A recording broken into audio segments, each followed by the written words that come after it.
கள்ளக்குடி என்ற டால்மியாபுரம் தான் இப்போ இருக்குது. டால்மியாபுரத்தை மாற்றி கள்ளக்குடி வச்சது அந்த போராட்டம்ன்றது வந்து நமக்கு கிடைச்ச தகவல் அடிப்படையில் ஒன்று பேசுகிறோம். அது இந்த தலைமுறைக்கு போகும்போது அது மிகைப்படுத்தப்பட்ட ஒரு செய்தியாக பார்த்து அதை கிண்டல் பண்ணுறாங்க. ஆனால் வரலாறுங்கிறது ஒரு ஒரு ஒரு மனிதனுடைய சீரிய அரசியல் நோக்கம் இருந்திருக்கின்றது அந்தந்த காலகட்டங்களில் பதிவு. விமர்சனம்ன்றது இன்னைக்கு எலக்ட்ரானிக் ஊடகங்கள் வந்ததுக்கப்புறம் இங்கே எல்லாமே வந்து எல்லா விமர்சனங்கள் வரும். அப்புறம் விமர்சனங்கள் விவாதமற்ற ஒன்று இருக்கக்கூடாது. அது ஆரோக்கியமானதும் இல்லை.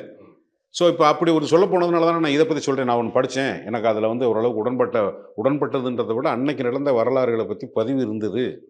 இன்னைக்கு அது காமெடியாக பார்க்கப்படுறது. இப்போ சிவாஜியை ஓவர் ஆக்டிங் பண்ணி சொல்லி கிண்டல் பண்ணுறோம். ஆனால் பாசமலர் படம் ரிலீஸ் ஆகும்போது ஒப்பாரி வச்சாலும் எத்தனை பேர்.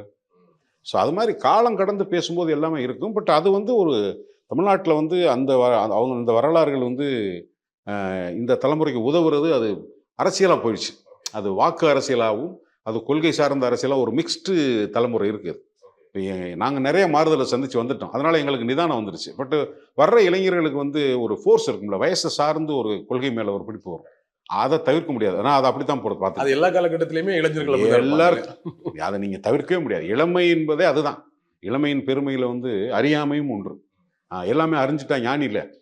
அப்போ அந்தந்த வயசை கடந்து வரும்போது ஒவ்வொன்றா வரும்போது இப்போ நம்ம எனக்கு வந்து எல்லாத்தையும் நிதானமா ஒரு கோவப்படுறாரா, சரி கோவப்பட்டோம், சரி ஒரு புரியலையா, ஓகே, எதுவாக இருந்தான்னா அதனால் பயனடைந்தவர்கள் இங்கே ஏராளம்.